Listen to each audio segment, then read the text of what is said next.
we're back. What's up, everybody? Benja Welldone coming at you live on this very beautiful Sunday, Super Bowl Sunday, February the 11th at 11:37 in the morning. How are you doing? So, I really hope the 49ers win because there's a quarterback that was very forgotten, and I love the whole chip on the shoulder motivation. If anything, that is one of my biggest driving, motivating forces inside me. Mr. Overlooked, so to speak. When it comes to the Super Bowl, if you don't have a team that you're actually rooting for, I feel like everyone always sort of like finds a reason, and that's mine.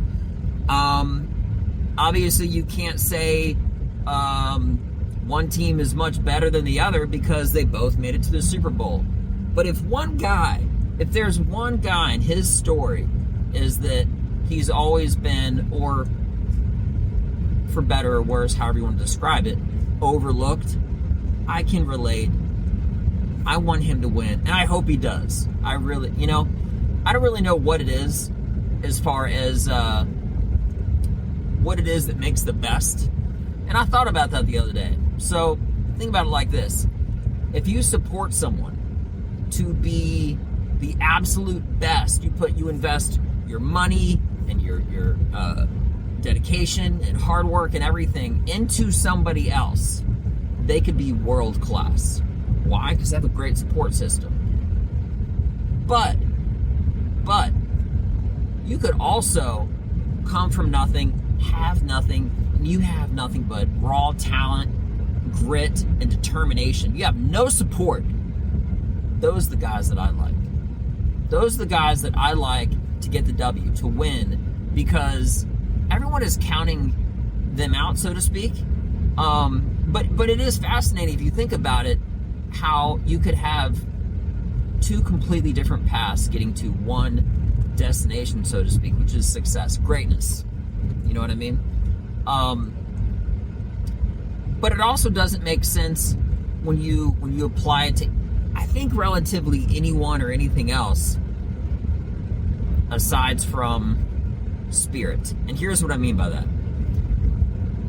If you were to treat somebody extremely nice and give them all the support and all the tools to be successful in the world, they could very much, they could be successful. They could also piss it away. But that they have a platform to really excel, and that's great. Good for them. However, if someone, like I said, had nothing, came from nothing, okay, and they had nothing but complete determination and grit, you know what I mean? Like nose to the ground, always pushing forward. They could get to that level that the other individual with all the handouts could also get. Now, here's where it's interesting. I say it's like that with spirit because if I were to take two plants, each plant representing a different individual, right? And one plant,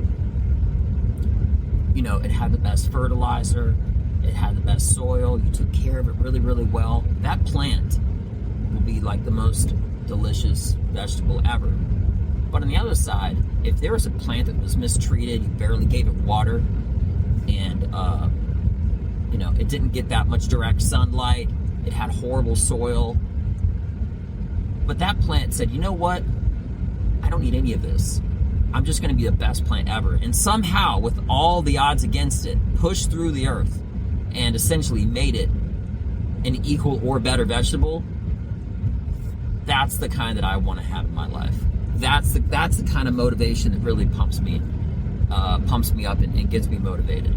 You know what I mean? It doesn't even make sense when you think about it like that, but it makes perfect sense as far as why the driving spirit is so special.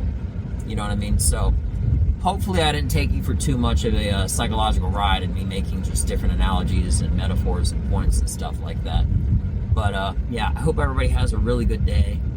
And let's give it up for the 49ers. Let's do it, bro. All right, I'm Benja Welldone. Check me out. Peace.